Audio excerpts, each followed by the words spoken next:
Mga kaibigan, blessed evening, morning, afternoon po sa inyong lahat. Ano po, dumalo po kami sa bahay ni Lola, Lola Bear. Ito po, napakabait po nito si Lola. Buhat pa noong bata po kami. Madali po siya lapitan. Ito po yung kanyang mga lagang aso. Ito po, nanganak po siya ng 4, yung isa. Lalaki, babae ay lalaki. Ito po yung... Ito po, lalaki po ito, lalaki. Tapos po ito, lalaki. Yun po, lalaki. Tapos po ito, babae. Tapos po, the rest po itong pang-4.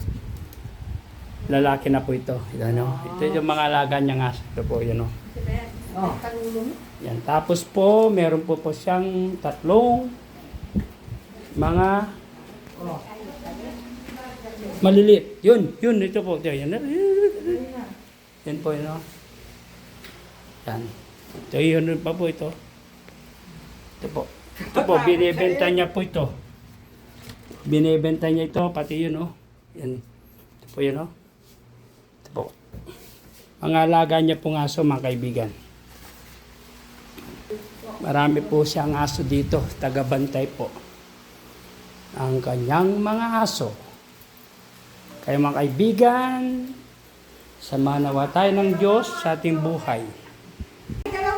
Ito po mga kaibigan, pakikita ko ulit. Yan o. Yun. Ito yung mga... Yan. Yan na. Yan. Ito po yung alaga niya pong aso dito. Yan o. Ito yun.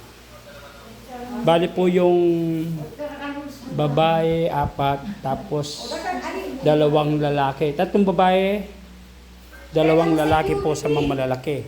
Tapos nanganak po isang babae, 3 po, yung isa iwanan niya po. Ito po yung binebenta niya yan. Yan. Tapos po ito isa. Po. Yan o. Kapampangan po yung usapan po nila, Kapampangan. O, nakarating na sila ng Japan.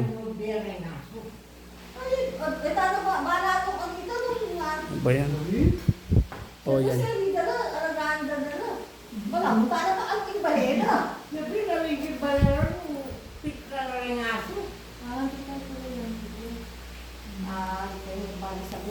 Opo, kasi po yung dito po kasi yung dito po kasi sa Pilipinas kahit hindi mo natignan yung bahay, pwede. Kung yung bumibili po, pag bumili siya, na ligtas po yung aso. Alam na nila yon. Di tulad po sa Japan, pag bumili ka, yung may-ari ng aso, titignan yung bahay kung nakapit po yung alagaan yung aso. Ganun sa Japan. Po, ganun po mga kaibigan. Ito po, yung pakikita yung mga sexy. Ito po yung pinaka-sexy.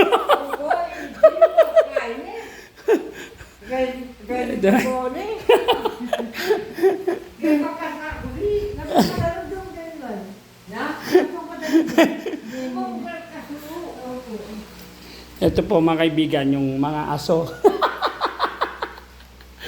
Hello, kaway-kaway mga kaibigan! No?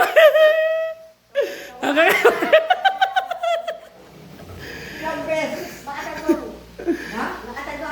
Makatadwa, 2 daw buong magapon. 2 beses buong magapon.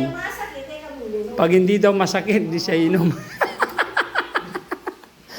Kapampangan po yun, mga kaibigan. Po, yung lahat po ng gustong bumili ng aso, yung maliliit na pinakita ko, magpa-reserve na po kayo, mga kaibigan. Kayo na pong magpa-vaccine. Kasi wala pong mautusan si Lola. Lahat po kang busy. God bless all po, mga kaibigan. Ito po, yun. You know? Mga kaibigan, nakarating na po kami ng bahay ng aking misis sa pagdalaw sa bahay ng aming Lola. Ito po. Salamat sa Diyos sa kanyang paggabay, sa pag-ingat niya po sa amin. God bless all po mga kaibigan.